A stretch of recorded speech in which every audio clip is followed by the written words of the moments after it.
अमीर गरीब का कन्या पूजन। अरे ओ सुधा, तुम्हें मार्केट जाना है क्या? तो चलो मैं भी साथ चलती हूँ। मुझे भी नवरात्रि का सामान लाना है। दोनों साथ में ले आएंगी ताकि मैं अच्छा सामान खरीद कर तुम्हें जलील भी कर दूं और तुमसे सामान बिठवा लूं। ठीक है शालिनी दीदी, मैं अभी आती हूँ 2 मिनट में।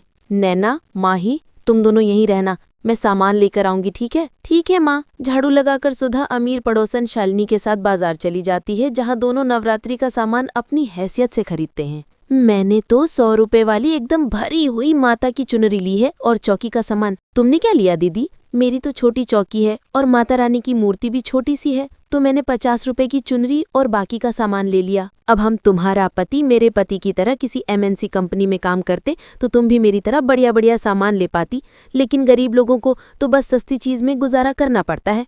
वो देखो 9 कन्याओं को तोहफे देने का सामान। तुम चलोगी कन्याओं को देने के लिए? मेरे पास बस सिर्फ ये 500 रुपये पड़े हैं, अब इसमें क्या ही लूँगी मैं। ये प्लेट खरीद लेती हूँ उन्हें देने के लिए। भैया ये स्टील की प्लेट कितने की है दर्जन? ये 500 रुपये दर्जन है। तो फिर यही ले लेती हूँ। ज़रा मैं भी तो देखूँ ये कैसी है। शालिनी जानकर वही स्टील की प्लेट उठाकर चटकाती है, जिसमें से चट-चट आवाज़ आती है। ओह, ये तो और हल्की स्टील की प्लेट है, घटिया वाली। मुझे लगा था अच्छी होगी तो मैं भी ले लूँगी, लेकिन इसको तो मैं बिल्कुल नहीं लूँगी। खैर तुम गरीब हो सुधा, तुम ये ले लेना, लेकिन मेरे पास तो पैसे हैं। सोच रही हूँ कन्याओं को अच्छी अच्छी फ्रॉक दे दूँ, ये सही रहेगा। हाँ, इतनी हल्की प्लेट है, समझ नहीं आ रहा कि लूँ कि नहीं लूँ।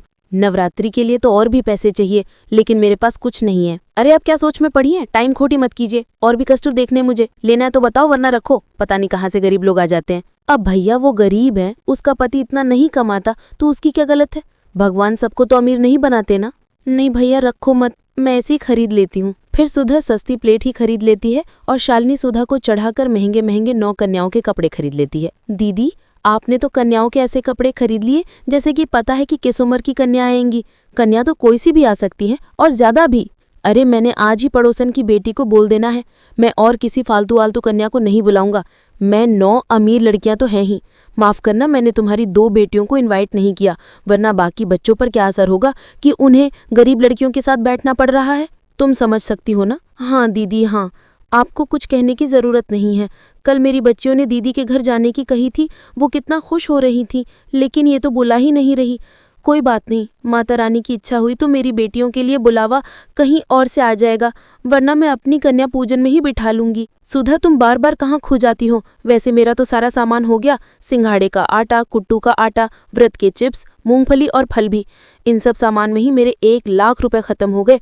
तुम भी व्रत का लोगी ना? नहीं दीदी, मैं बस मूंगफली ले लूंगी, मेरा इसी में ही हो जाएगा। वैसे भी मैं बार बार मुंह नहीं जूठा करती।